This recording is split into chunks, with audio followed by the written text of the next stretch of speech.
Welcome students, मैं हूं संतोष कुमार सेन और हमारे साथ पढ़ेंगे स्टोरी ऑफ फिजिक्स। तो बात कर रहे थे रिफ्रैक्शन ऑफ लाइट की। Refraction of light in the sense हम लोग पढ़ रहे थे कि अगर लाइट एक मीडियम से दूसरे मीडियम में जाएगी तो अपने पाथ से डेविएट हो जाती है। तो ऑब्जेक्ट अगर कोई है, लाइट है तो कहीं ना कहीं से तो जा रहा है, किसी न किसी ऑब्जेक्ट से तो जा रहा है जिसका इमेज दूसरे मीडियम में बनेगा। अगर हम इमेज देखना चाहें तो वही देखना है हमें कि आखिर वो इमेज बनेगा तो ऑब्जेक्ट से कितनी दूरी पे बनता है, या रिफ्रैक्टिव इंडेक्स से उसका क्या रिलेशन होता है, या जो कर्व सरफेस हमारा है, अगर किसी कर्व सरफेस के द्वारा रिफ्रैक्शन हो रहा है, फ्लैट सरफेस पे तो चलो ठीक है, समझ में आया। अगर कर्व सरफेस के द्वारा अगर रिफ्रैक्शन हो रहा है तब क्या वही इंसिडेंस होगा सर, उसी तरह का फिनोमेना होगा या कुछ चेंज होगा? तो इन्हीं सब बातों को लेकर के चर्चा करेंगे, इमेज फॉर्मेशन करेंगे हम लोग और दूरी का रिलेशन निकालेंगे रिफ्रैक्टिव इंडेक्स के साथ। कर्व है तो उसका सेंटर ऑफ कर्वेचर होना चाहिए या किस तरह का कर्व है, तो सारी चीज़ें देखेंगे हम लोग, ठीक है ना। तो टॉपिक है हमारा रिफ्रैक्शन फ्रॉम स्फेरिकल सरफेसेज। वही स्फेरिकल सरफेसेज है, तो एक एग्जाम्पल हम ले लिए। ये रहा हमारा स्फेरिकल सरफेसेस, ये कर्व बन गया, ठीक है ना। स्फेरिकल सरफेसेस यानी कि स्फेयर का कट किया हुआ पार्ट की तरह है, बिहेव कर रहा है, यानी गोल हो गया है ना एक छोर इसका। बाकी ये इस तरह से, इधर फ्लैट है, जो भी है मीडियम चेंज हो गया और लाइट जो टकराएगी वो स्फेरिकल पे टकराएगी।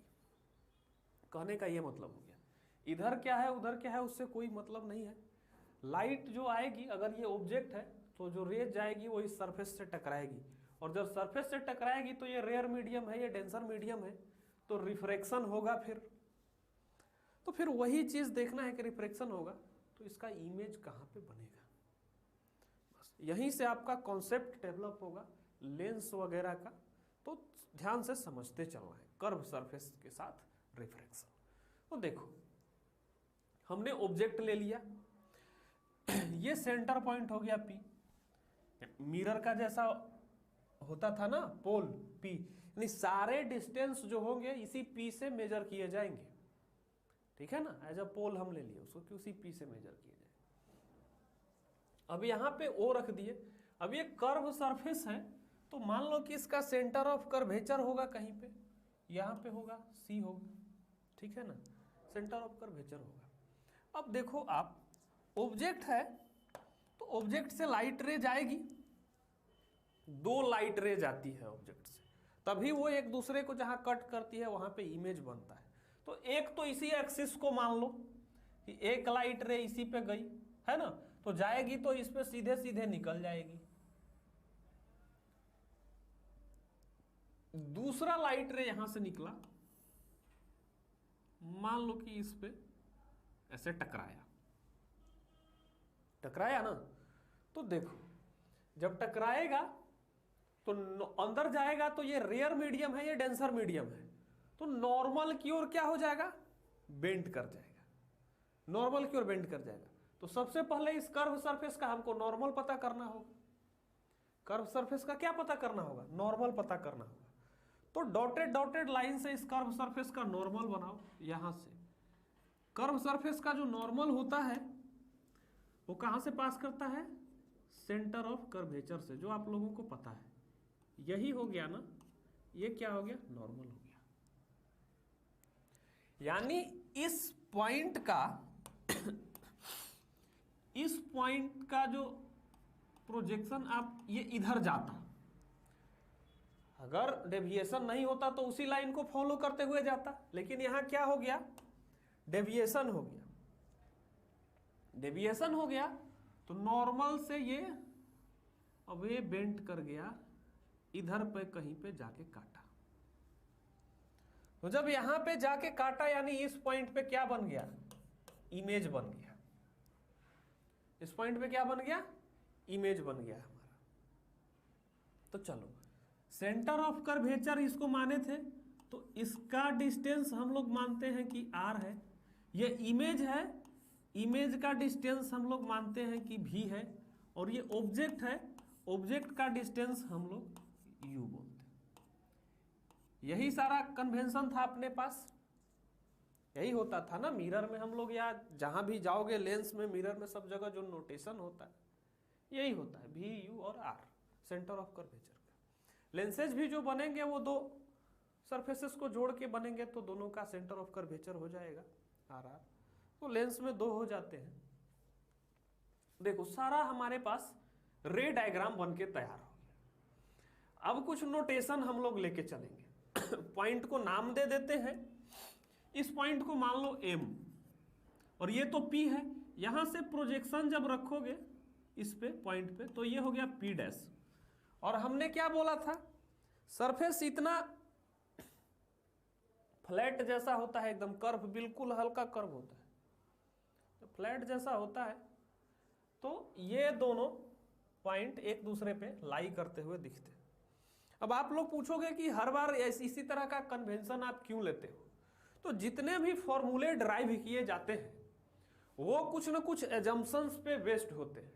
कुछ आइडियल एजम्पशंस आपको लेने पड़ेंगे, क्योंकि एकदम रियल टाइम कैलकुलेशन मुश्किल होता है, एरर आता ही आता है। 100% परफेक्ट एनालिसिस नहीं हो पाएगा आपका। किसी भी टर्म का आप फॉर्मूला ड्राइव करने जाओ, उसको एनालिसिस करने जाओगे, तो कुछ चीजें ऐसी होंगी जो आपको एज्यूम करके चलना होगा कि ऐसा होना चाहिए। एक खास कंडीशन के लिए ही फॉर्मूले ड्राइव किए जाते हैं, ठीक है ना। कोई भी हमारा एजम्पशन होता है, फिर उसी के अनुसार हम लोग बाकी का कंस्ट्रक्शन जो भी करते हैं या जो भी हम लोग फैब्रिकेशन करते हैं, उसी आइडियल को आधार मान के करते हैं, ठीक है ना। तो ये दिमाग में सवाल आप लोगों का हर बार आएगा कि इसी को लाई करा देते हैं, बहुत ज्यादा कर्व ले लेंगे तब क्या, ठीक है। तो वो चीजें वो ओवल शेप में आती हैं, ठीक है, वो मिरर्स का वगैरह। तो चलो उस पर भी कभी हम बात करेंगे वो क्या होता है। केवल टाइप ऑफ मिरर्स में आप पढ़ लोगे, वो कैलकुलेशन करने जाओगे तो मोर डिफिकल्ट हो जाएगा। वो कितना कर्व है वो डिपेंड करता है, अब है ना, हर बार इन दोनों की दूरी बढ़ जाएगी घट जाएगी, तो कैसे डिसाइड करोगे आप। तो हम लोग एक आइडियल डिसाइड कर लिए हैं कि एकदम फ्लैट सरफेस होगा तो ऐसा होगा, फिर उसी के आधार पे उनको ड्राइव कर दिया जाता है।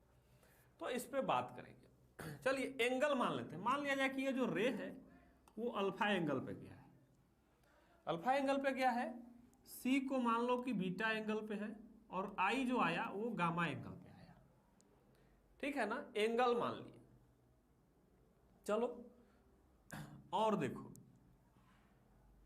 एक बात और है, ये जो C है और ये जो I है, इनके बीच में जो एंगल है, और ये जो है एंगल ऑफ इंसिडेंस और एंगल ऑफ रिफ्रैक्शन, यही होगा ना।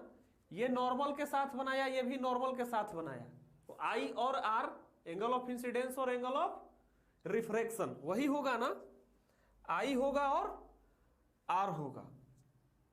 तो आप लिख दो कि ये एंगल ऑफ इंसिडेंस है और ये एंगल ऑफ रिफ्रैक्शन है, R है। चलो ये सारी चीजें हो गई। तो हम लोग क्या क्या माने इसमें, ये जो है सरफेस एकदम बहुत फ्लैट है, तो इसके बारे में लिख देंगे।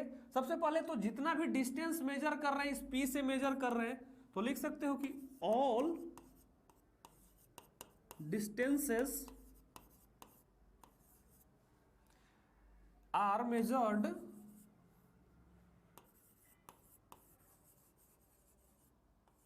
फ्रॉम पोल, ठीक है ना। पोल से मेजर किए सारा डिस्टेंस, इस वाले पोल से जितना भी U है, V है, R है, सब क्या है, पोल से मेजर किए हैं। दूसरा और क्या लिखे हैं, पॉजिटिव निगेटिव किसको लेना है, तो डायरेक्शन ऑफ इंसिडेंट रे के डायरेक्शन को पॉजिटिव लेंगे, बाकी उसके अपोजिट वाले को निगेटिव ले लेंगे।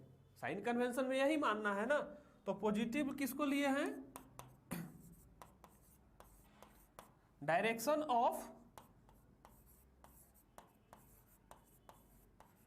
Incident ray. साइन कन्वेंशन में आप लोग पढ़े थे कि इंसिडेंट रे के डायरेक्शन को क्या लिया जाता है, पॉजिटिव लिया जाता है। तो पॉजिटिव ले लिए हम लोग, टेकन एज पॉजिटिव, ठीक है, पॉजिटिव ले लिए। अब और है कुछ चीजें और मान के चलते हैं।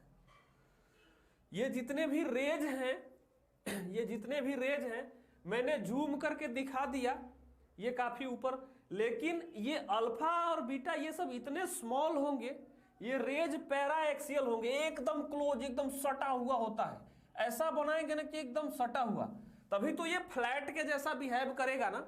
इसको फ्लैट क्यों माने हैं? अब इसका एकदम छोटा सा पार्ट ऐसे कट किए, मान लो इस कर्व सरफेस का एकदम छोटा सा पार्ट कट किए, तो वो फ्लैट की तरह दिखेगा, तभी तो ये P और ये P वाला P डैश एक ही पे लाई करता हुआ नजर आता है। अभी मैंने बोला ना कि फॉर्मूला जब डिराइव करते हैं तो हम लोग कंडीशन बनाते हैं पहले, तो जब स्मॉल सरफेस मान के चल रहा है, ये तो यहाँ पे जूम कर दिया ताकि आपको पता चले, लेकिन बहुत छोटे के लिए मानते हैं एकदम फ्लैट के जैसा दिखाई देगा, और एकदम एक रे यहां से गुजर रहा है, दूसरा रे एकदम यहीं से गुजरेगा, तो ये पैरा एक्सियल नहीं दिखाई देगा, लगेगा कि एक दूसरे पे लाई कर रहे हैं, है ना। यानी ये अल्फा बीटा गामा बहुत स्मॉल होंगे, ये सारे रेज एक ही लाइन पे दिखाई देंगे, यानी पैरा एक्सियल होंगे, ठीक है। तो ये एजम्पशन है हमारा कि all rays are para axial,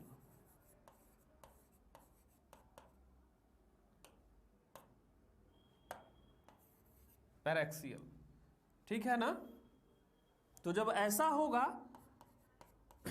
तो P होगा P डैश पे लाई करेगा, एकदम क्लोज होगा उसके जैसा, और क्या होगा I एंड R जो होगा क्या होगा, very very small,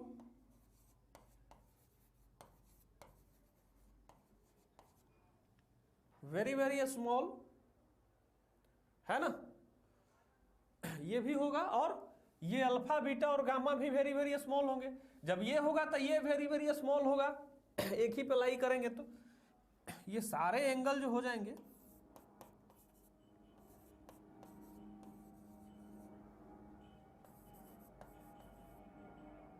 very very small, इसी लाइन को कॉपी कर लें। ये इतने हमारे एजम्पशंस है, कंडीशंस है, जिस पे हम वो फॉर्मूले को ड्राइव करेंगे, ठीक है ना। तो चलो अब याद करो, जब हम मिरर फॉर्मूला बता रहे थे पॉइंट ऑब्जेक्ट के लिए, मिरर फॉर्मूला वाला लेक्चर में देखना याद होगा कि मैं ट्रायंगल बनाया था, कैसे, ऑब्जेक्ट और सेंटर ऑफ कर्वेचर के बीच, और जिस पॉइंट पे इंसिडेंट हुआ था, फिर सेंटर ऑफ कर्वेचर और इमेज के बीच वाला जो लिए थे ट्रायंगल, और ड्राइव किए थे कि दोनों ट्रायंगल के बीच में एंगल्स का रिलेशन, उसी तरह से ड्राइव करेंगे। सबसे पहले बात करेंगे किसकी, ट्रायंगल की, OMC की, ठीक है ना, ऑब्जेक्ट और सेंटर ऑफ कर्वेचर और पॉइंट ऑफ इंसिडेंस के बीच। तो हमारा क्या है, OMC। तो जब OMC होगा हमारा, तो ये आउटर मोस्ट एंगल है ये, तो I is equal to alpha plus beta, triangle के रूल से होगा I equal to alpha plus beta. उसी तरह से ट्रायंगल में बात करो, इसमें CMI, अब CMI में बात करोगे आप तो beta is equal to R plus gamma होगा ना, beta is equal to R plus gamma.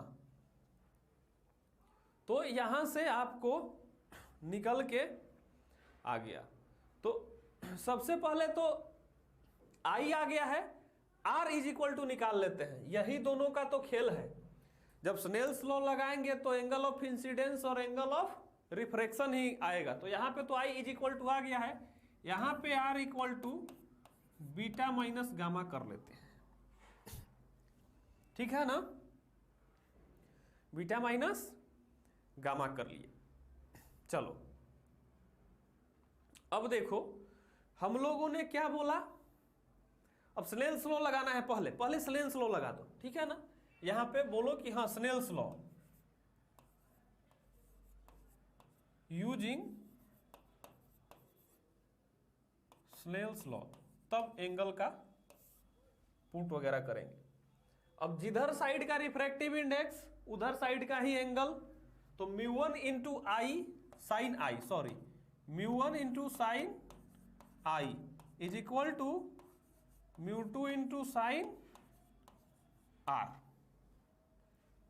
इसका μ2 और इधर का एंगल आर साइन आर, ठीक है ना।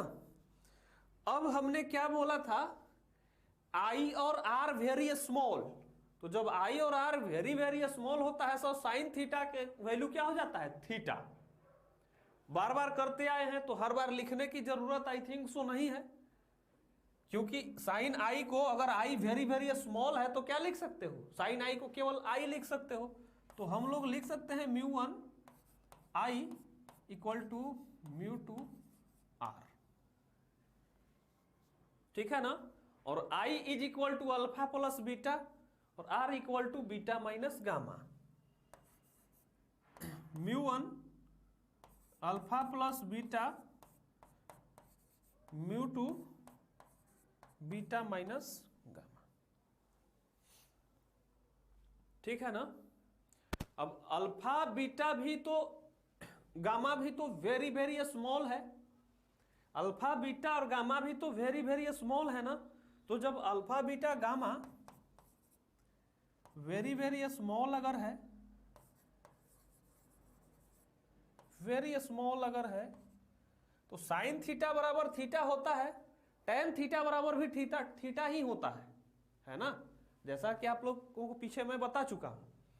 तो इनके जगह पे टेन आप पुट कर सकते हो, क्या पुट कर सकते हो, ये जब बहुत स्मॉल है तो लिख सकते हो आप कि ten alpha approximately equal to alpha, ten beta approximately equal to beta और ten gamma approximately equal to gamma, ठीक है ना। तो टेन अल्फा की वैल्यू यहां पे देखो, टेन अल्फा की वैल्यू क्या होगी। सबसे पहले आप अगर निकालोगे, इसको बोल दो कि ये h हाइट पे है, ये हाइट कितना हो गया, h हो गया। तो टेन अल्फा लिखो यहां से,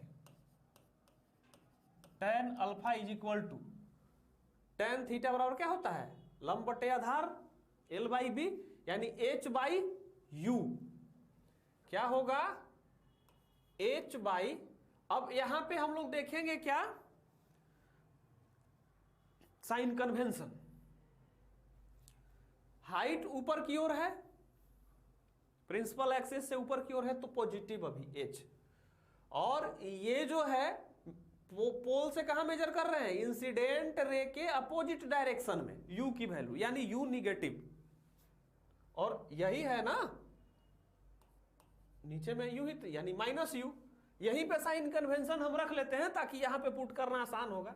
ऐसा नहीं है कि tan इज इक्वल टू नीचे वाला माइनस हो जाता है, मैं साइन कन्वेंशन लेके बोल रहा हूं, इंक्लूडिंग साइन कन्वेंशन। इसी तरह से, सॉरी बोर्ड इधर उधर हो जा रहा है, tan बीटा, इस वाले में आ जाओ आप, h बाई आर, और ये मेजरमेंट कहाँ है, इस बार इंसिडेंट रे के डायरेक्शन में, तो h बाई आर। इसी तरह से tan गामा ये भी है, तो क्या हो जाएगा h बाई भी, और भी पॉजिटिव है यानी h अपॉन भी, ठीक है ना। तो tan का हमारा सारा वैल्यू पता है। चलो अब यहां पे tan alpha is equal to alpha है, तो अल्फा के जगह पे tan अल्फा लिख सकते हैं, लिख सकते हैं ना। और tan अल्फा की वैल्यू क्या है, h by minus you.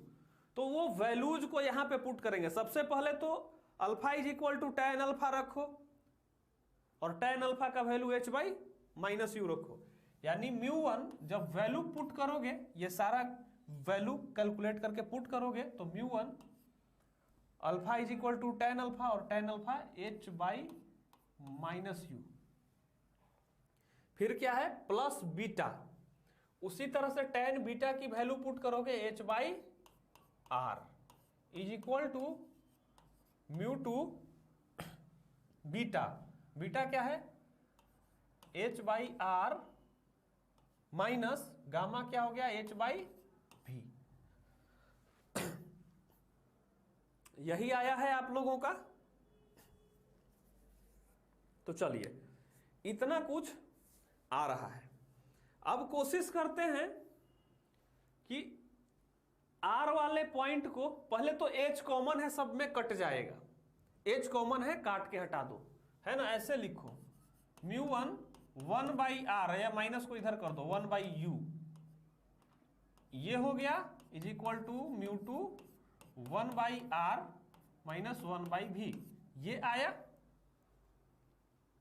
R वाला पॉइंट को एक तरफ करो, u भी को एक तरफ करो, ताकि कैलकुलेशन थोड़ा हम लोगों को कर्वेचर और ऑब्जेक्ट और इमेज के बीच दिखे। लेंस मेकर फॉर्मूला हो चाहे आपका मिरर फॉर्मूला हो, सब में u भी एक तरफ था और r और f एक तरफ था, कर लो एक तरफ। जब इसको इकट्ठे एक तरफ करोगे आप तो आएगा आपका, इधर आएगा, इसको इस तरफ लेके चले जाओ, इधर लेके चले जाओ, इस वाले को इस तरफ लेके चले जाओ और v को इस तरफ लेके आओ, तो आ जाएगा 1/v, ये निगेटिव आएगा तो इधर पॉजिटिव, माइनस 1/u, और 1/v यानी कि μ2/v ना, क्या आएगा, मल्टीप्लाई करके लिखना है, μ2/v इधर आएगा और μ1/u ऐसे रहेगा, फिर इक्वल टू ये जाएगा निगेटिव में, ये इधर पॉजिटिव में, यानी μ2/r माइनस μ1/r, तो ये हो गया हमारा μ2/v minus μ1/u is equal to μ2 minus μ1/r। यही है पूरा रिलेशन आपका आइडियली। R कितना सेंटर ऑफ कर्वेचर दिया हुआ है, बाकी का रिफ्रैक्टिव इंडेक्स आपको पता ही रहेगा, ऑब्जेक्ट पता रहेगा तो आप इमेज का डिस्टेंस फाइंड कर लोगे। ये फाइनल फॉर्मूला है आपका और यहीं से क्वेश्चंस आपके सॉल्व होंगे। एक क्वेश्चन हम सॉल्व करेंगे आपके साथ, साथ साथ हमारे साथ आप सॉल्व करना, ताकि आपका कॉन्सेप्ट क्लियर हो जाए। तो पहले इसको वीडियो पॉज करके इसको नोट कर लो आप लोग, फिर हम क्वेश्चन पे बात करेंगे। एक ही क्वेश्चन बनाएंगे, बड़ा सा अच्छा सा क्वेश्चन बनाएंगे, फिर आप नंबर ऑफ क्वेश्चंस प्रैक्टिस करना, और मैं बीच बीच में लेक्चर्स डालता रहूँगा, क्वेश्चंस प्रैक्टिस क्वेश्चंस मैं करवाऊँगा, वीडियोज आ जाएंगे। अभी के लिए आप एक क्वेश्चन से काम चलाओ। तो चलिए क्वेश्चन है हमारा, स्लाइड में चेंज करता हूँ। क्वेश्चन लिखते हैं कि फाइंड द पोजीशन, क्वेश्चन है फाइंड द पोजीशन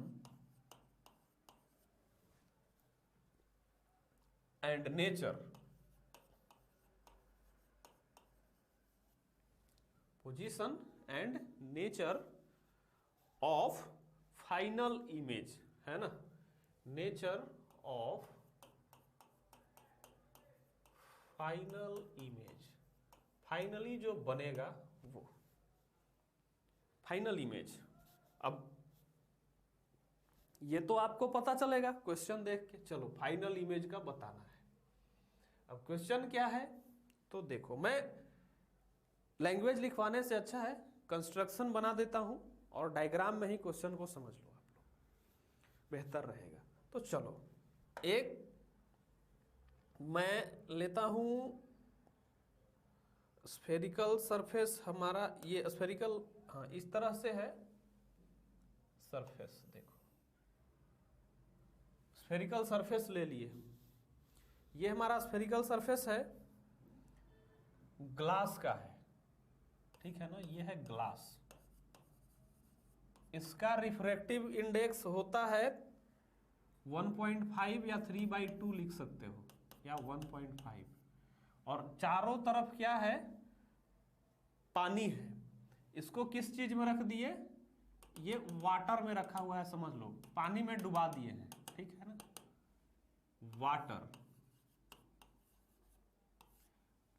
अब मैं बताता हूं एग्जाम्पल, किस चीज का एग्जाम्पल, ये स्कूबा ड्राइविंग करते हो आप लोग, डाइविंग जो होती है, आप लोग तो नहीं करते हो, देखते हो प्रोफेशनल्स जो करते हैं तो एक चश्मा लगाएंगे, मान लो कि उसी तरह का मैं दिया, तो उस चश्मे की कैपेसिटी डिफाइन करनी है आपको।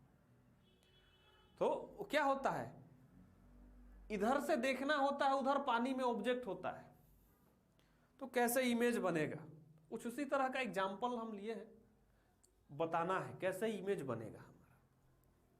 तो देखो ऑब्जेक्ट को सबसे पहले तो प्रिंसिपल एक्सिस पे ले आएंगे, क्योंकि पॉइंट ऑब्जेक्ट है तो हम लोगों को कैलकुलेशन करने में आसानी होगी। खैर ऊपर नीचे भी रह सकता है, नो डाउट, लेकिन प्रिंसिपल एक्सिस पे हम लोग लाते हैं ताकि अच्छे से दिखाई देता है कि नहीं। अब आंख तिरछा करके ऐसे तो देखते नहीं है, सीधे सीधे तो ले आते हैं हम लोग प्रिंसिपल एक्सिस। सबसे पहले प्रिंसिपल एक्सिस बनाते हैं, डॉटेड डॉटेड लाइन से प्रिंसिपल एक्सिस बनता है, लेकिन मैं स्ट्रेट लाइन बना देता हूं अलग कलर से। स्मार्ट बोर्ड का थोड़ा यही फायदा होता है, अलग कलर से बना दूं ताकि आप लोगों को दिखाई दे कि हाँ ये प्रिंसिपल एक्सिस। तो ये रहा प्रिंसिपल एक्सिस। इसी प्रिंसिपल एक्सिस पे इसका सेंटर है स्फेरिकल का, थोड़ा नीचे बन गया, कोई बात नहीं, एडजस्ट कर लेना आप लोग। तो इसी पे इसका क्या है, सेंटर है हमारा सी। कुछ ना कुछ रेडियस होगा, तो मान लो कि 10 सेंटीमीटर रेडियस है, तो 10 इधर तो 10 इधर भी, 10 सेंटीमीटर का रेडियस है हमारा। क्वेश्चन में ही सारा कुछ दिया हुआ है डेटा। अब वाटर का जो रिफ्रैक्टिव इंडेक्स होता है, वाटर का रिफ्रैक्टिव इंडेक्स होता है म्यू, जो होता है 4/3 होता है। क्या होता है, 4/3, या इसको 1.33 लिख सकते हो आप, 1.33 अगर आप पॉइंट में लिखोगे तो चलिए अब ये हो गया। अब ऑब्जेक्ट लेकर के आते हैं, ऑब्जेक्ट लेके आते हैं। एक ओ ऑब्जेक्ट है हमारा, यहां पे है,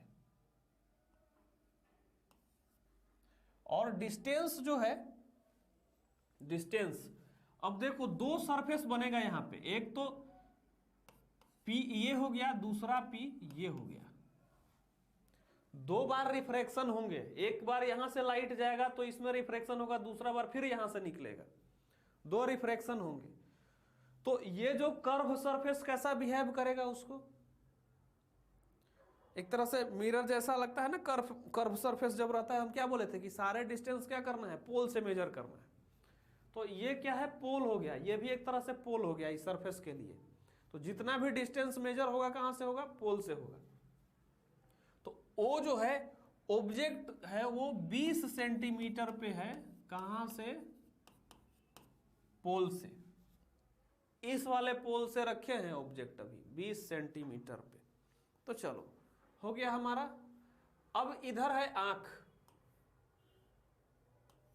अब जिसकी भी आंख हो, देख रहा है पानी में, बोला आज तो देख के रहेंगे। तो अगर आंख इसकी यहां पे क्लोज है, तो ओरिजिनल में जो वस्तु है, जो ऑब्जेक्ट है, वो 20 और 20 40 सेंटीमीटर की दूरी पे है।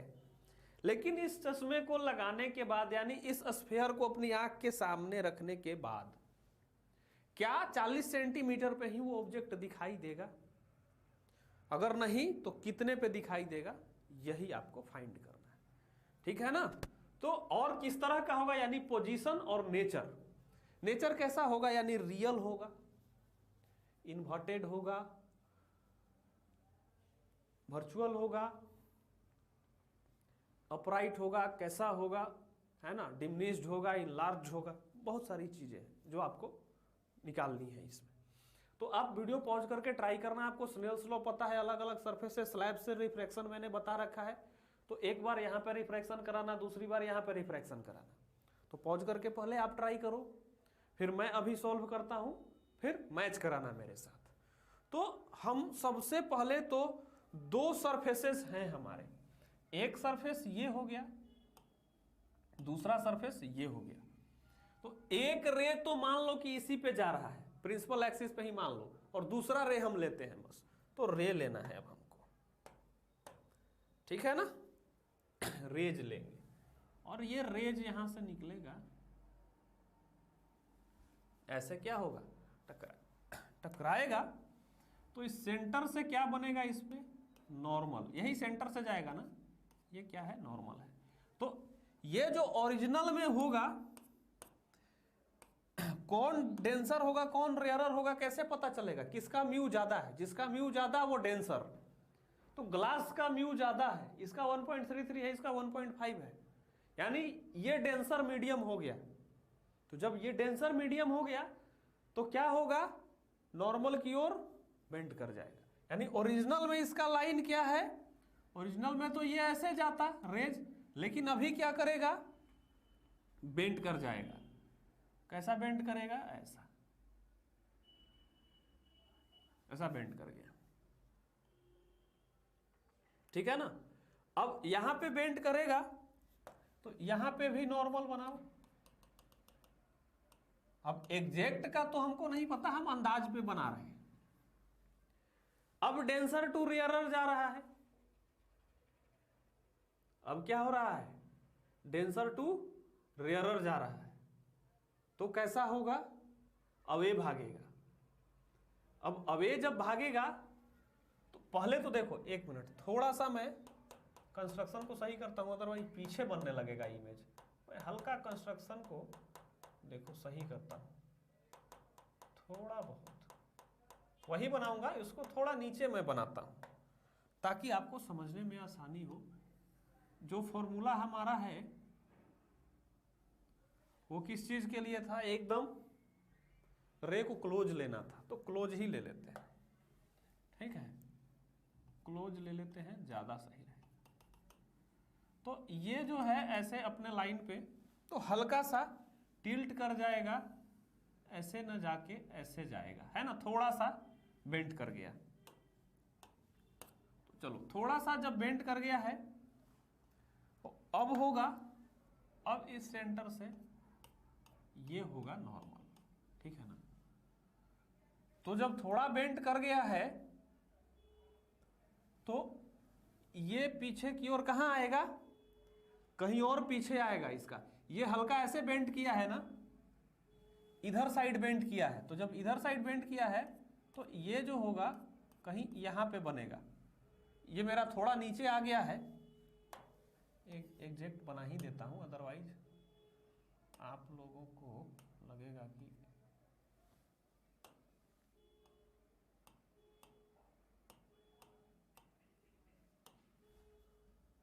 सर का इमेज सही नहीं आ रहा है, यही ना। तो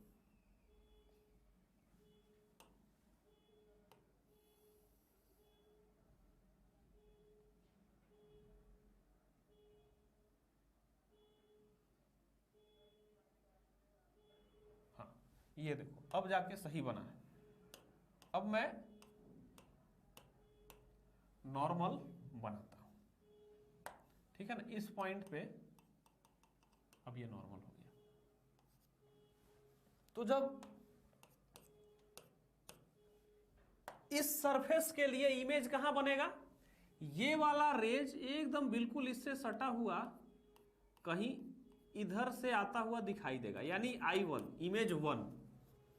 इस सरफेस के लिए ये इमेज हल्का सा बेंड कर गया ना, ये रेज यहां से आती हुई दिखाई दे रही है, लेकिन ये वाला कहीं पीछे से आता हुआ दिखाई देगा। कहने का मतलब हो गया कि इस सरफेस के लिए अब ये ऑब्जेक्ट ना रह गया, कहां, अब ऑब्जेक्ट ये हो गया, कैसा ऑब्जेक्ट, वर्चुअल ऑब्जेक्ट, ठीक है ना। अब इस सरफेस के लिए ये इमेज वर्चुअल ऑब्जेक्ट का रोल प्ले करेगा, क्योंकि इस सरफेस को लगेगा कि रे कहां से आ रही है, वहां से आ रही है, ठीक है ना। तो वर्चुअल इमेज का रोल प्ले करेगा। तब इस सरफेस पे आएंगे, और जब इस सरफेस पे आएंगे, अभी तो सिर्फ रे डायग्राम बना रहे हैं, बाद में कैलकुलेशन करेंगे। तो इस बार क्या होगा, थोड़ा सा ऐसे बेंड कर जाएगा, है ना, अभी भी नॉर्मल से थोड़ा बेंड कर जाएगा, ऐसे रे निकलेगा। तो जब बेंड कर जाएगा नॉर्मल से पीछे की ओर, तो अब इस बार इसको, इस आंख वाले को ये कहीं इधर से, फाइनल इमेज इधर से आता हुआ दिखाई देगा कि अच्छा यहां पे बन रहा है, यानी ऑब्जेक्ट ओरिजिनलिटी में यहां पे था, लेकिन यहां से देखेंगे तो रिफ्रैक्शन के बाद ये दूर नजर आ रहा है। दूर होगा नजदीक होगा वो तो कैलकुलेट करेंगे, लेकिन रे डायग्राम से हमें वही लग रहा है। आप टिल्ट करते जाना तो पता चलेगा, एग्जैक्ट बनाओगे तो सही लगेगा, है ना। अब रफ स्केच तो इसी तरह का लगता है। तो चलो, इतना तो हम लोग कंस्ट्रक्शन कर लिए। अब क्या करेंगे, पहला रिफ्रैक्शन किए थे, दूसरा रिफ्रैक्शन किए थे, तो अब फर्स्ट रिफ्रैक्शन के लिए और सेकेंड रिफ्रैक्शन के लिए कैलकुलेशन स्टार्ट करते हैं। तो सबसे पहले ये इमेज की दूरी पता करनी है। अभी जो फॉर्मूला ड्राइव किए थे उससे क्या किए थे, इमेज का डिस्टेंस पता करना था। तो सबसे पहले फर्स्ट रिफ्रैक्शन के बाद इसका इमेज है ना। देखो जो थ्योरी में बताया था उसमें इसके अंदर में ही इमेज बना था, लेकिन कोई जरूरी नहीं है, हो सकता है कि बाहर में भी बन जाए रिफ्रैक्ट करके, क्योंकि वो तो कन्वर्ज कर गया था, रे वो था क्या, कन्वर्ज किया था, लेकिन यहां पे ये उधर निकल रहा है। तो ये भी आगे जाके कहीं पे कट करता है, यहां पे टिल्ट कर गया है, लेकिन ऐसे यहां से ऐसे कट करना बड़ा मुश्किल है ना। रिफ्रैक्शन होगा तो कौन सा रे कन्वर्जेंस होगा, कौन सा डाइवर्जेंस होगा, उस पर डिपेंड करेगा कि इमेज कहां बनेगा हमारा। तो यहां पे पीछे बन गया। तो चलो पहला रिफ्रैक्शन के लिए निकालते हैं, इस वाले रिफ्लेक्शन के लिए फर्स्ट, और ये सेकंड रिफ्रैक्शन। तो फर्स्ट रिफ्रैक्शन पे चलते हैं। अभी जो निकाले हैं फॉर्मूला उसी से चलेंगे। तो सबसे पहले यहां से कैलकुलेशन करेंगे, u की वैल्यू पोल से मेजर किए हैं -20 सेंटीमीटर, इंसिडेंट रे के अपोजिट डायरेक्शन में है ना। r है इधर 10 सेंटीमीटर इंसिडेंट रे के डायरेक्शन में, यानी r है पॉजिटिव, कितना 10 सेंटीमीटर। r पॉजिटिव है ना 10 सेंटीमीटर। चलो हो गया। तो u पता है, r पता है, μ1 पता है, कितना है 4/3, और μ2 कितना है 3/2। बस। तो हमारा क्या था फॉर्मूला, क्या है फॉर्मूला था आपका μ2/v minus μ1/u, μ2 minus μ1/r, यही था फॉर्मूला। तो चलो आप रखो यहां पे, फॉर्मूले में जब रखोगे तो μ2 कितना है 3/2, और ये भी पता करना है हमको, ये वाला भी अभी I1 के लिए ये भी है, ठीक है ना। तो इस भी को पता करेंगे, तो भी को भी ही छोड़ देते हैं। 4/3 u कितना है -20 इज इक्वल टू आपका 3/2, u2 है ना, μ2 है, तो कितना होगा इनिशियल में 3/2 माइनस 4/3 डिवाइडेड बाई 10, ये इतना आ गया, कितना है डिवाइडेड बाई 10। इस वाले पोर्शन को सॉल्व करोगे आप, तो ये पोर्शन सॉल्व करके आएगा आपको 9 माइनस 8/60, ठीक है ना। 9 माइनस 8/60, 3 दूना 6, इसका एलसीएम आ जाएगा तो नीचे 6, और ये क्या हो जाएगा 9 और 4 दूनी 8, 9 माइनस 8/60 यानी 1/60 आ रहा है इसका। अब इधर साइड वाले को सॉल्व करेंगे, तो इधर साइड वाले को सॉल्व करो। आप लोग तो माहिर हो अब सॉल्व करने में, है ना, आप लोग को तो कैलकुलेशन आता है, तो करो। क्या कैलकुलेशन होगा हमारा, कितना है 3/2v, तो 3/2v को 4/3, ये तो सबसे पहले इस पोर्शन को रहने दो, इसको इस तरफ ले जाएंगे, तो 20 60, देखो माइनस माइनस पहले तो प्लस हो गया, अब 20 60 यानी 4/60, देखो कैसे होगा 3/2v is equal to 1/60, minus minus plus हो गया तो इधर जाएगा तो माइनस होगा, यानी 4/60, तो कितना हो जाएगा -3/60, यही होगा ना, -3/60। तो -3/60 कितना बराबर हो गया 3/2। तो देखो इस 3 से ये 3 कट गया, हम यहां पे लिख देते हैं, नहीं तो आप लोग बोलोगे कि ऊपर में कैसे काट दिए। 3/2v, तो ये 3 से ये 3 कट गया, और 2 से क्या कटा ये 30 टाइम्स, यानी v is equal to -30 centimetre, -30 centimetre. Minus कहने का मतलब जिधर ऑब्जेक्ट है उधर ही आ रहा है, यानी ये भी इंसिडेंट रे के अपोजिट डायरेक्शन में आ रहा है। ये जो I1 है वो -30 यानी 30 सेंटीमीटर। कहां से? इस वाले पोल से, इस वाले पोल से आ रहा है 30 सेंटीमीटर, इस वाले पोल से 30 सेंटीमीटर। अब आते हैं इस वाले पोल पे, सेकेंड इस सरफेस के लिए रिफ्रैक्शन, ठीक है ना, आपका सेकेंड रिफ्रैक्शन। अब चलो आर की वैल्यू इसी इंसिडेंट रे के डायरेक्शन में मेजर कर रहे हो या इस बार अपोजिट डायरेक्शन में मेजर कर रहे हो? इस वाले पोल से अब मेजर करेंगे क्योंकि सेकेंड रिफ्रैक्शन है और इंसिडेंट रे का डायरेक्शन ये, और आर इस बार इधर अपोजिट मेजर कर रहे हैं तो आर इस बार निगेटिव होगा, आर हो जाएगा -10 सेंटीमीटर, ठीक है ना। यू की वैल्यू, यू भी निगेटिव होगी, यहां से ही मेजर होगा ना। अब ये बताओ कि यहां से 30 सेंटीमीटर और 20 ये वाला, क्योंकि अब इस वाले पोल से डिस्टेंस मेजर करेंगे ना, तो 20 और 30 50 यानी -50। यू की वैल्यू -50 सेंटीमीटर, ठीक है, -50 सेंटीमीटर आ गया। अब बाकी तो आपको पता ही है रिफ्रैक्टिव इंडेक्स। तो चलो जब रखोगे इसमें तो आएगा 4/3 भी, 4/3 भी। अब एक चीज पहले फॉर्मूला लिख देते हैं, μ1 μ2 का कॉन्सेप्ट मैं समझाता हूं। क्या था? μ2/v minus μ1/u is equal to μ2 minus μ1/r। अब इस वाले में μ2 किसको लेना है, μ1 किसको लेना है, ये डिपेंड करेगा।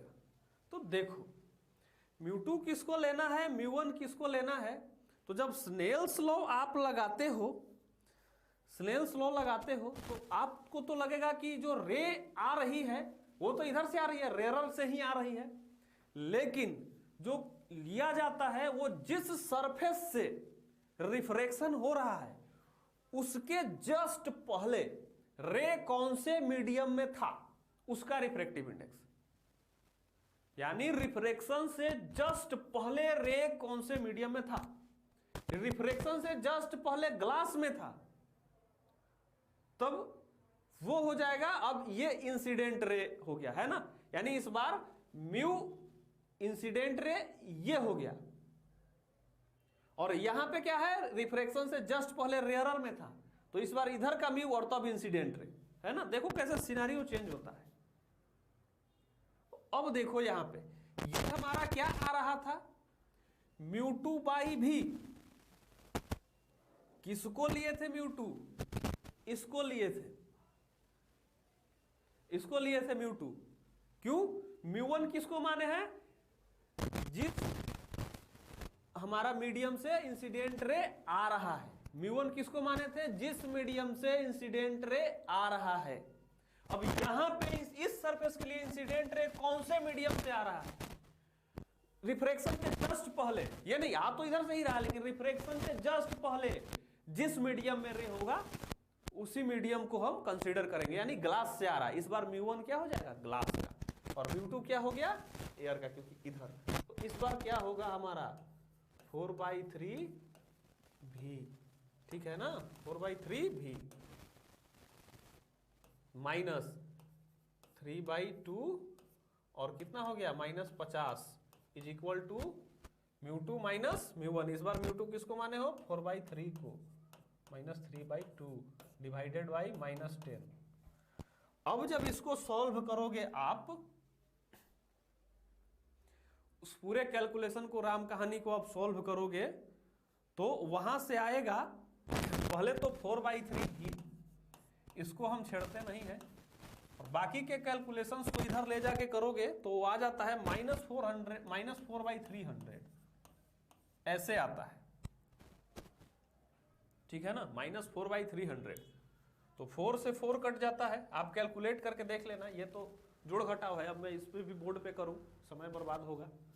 और 300, ठीक है ना, 100 टाइम्स कट, तो v is equal to -100 centimetre, यानी जो फाइनल इमेज बनेगा, फाइनल जो इमेज बनेगा कहां बनेगा, -100, यानी अभी भी इंसिडेंट रे के अपोजिट में ही बनेगा। और ये जो 100 होगा ये कहां से मेजर होगा, कहां से मेजर होगा, सेकेंड रिफ्रैक्शन में आ रहा है, इस वाले पोल से सारा डिस्टेंस मेजर कर रहे हैं, यानी -100, यानी इधर यहां से 100 सेंटीमीटर, तो 20 इधर हो गया और 80 इधर हो जाएगा। अब ठीक है ना, कितना हो जाएगा 80 इधर, तो कहां से ये 100 होगा, यहां से 100 होगा। ओरिजिनलिटी में कितने पे था 20, अब 20 दूनी 40 सेंटीमीटर पे था, लेकिन दिखाई कितना पे दे रहा है 100 सेंटीमीटर पे दिखाई दे रहा है, यानी दूर करके दिखा रहा है इसको, दूरबीन हो गया वो। ऐसा करके दूर करते हो ना, किसी भी को से नजदीक कर लेते हो, उलट के नजदीक हो जाता है, इधर से उलटते हो तो दूर हो जाता है। बचपने में खूब किए होगे, है ना, दूरबीन आता था हम लोग को, तो बचपन में आता था प्लास्टिक का, मेले में जाते थे तो मिलता था। अब आप लोग तो भाई डिजिटल दूरबीन ऐसे जूम कर लेते हो मोबाइल से ही, पहले हम लोगों को खिलौना आता था, उसमें आता था एक दूरबीन। अभी भी बच्चों को देखोगे ऐसे आंख में लगा के देखा जाए।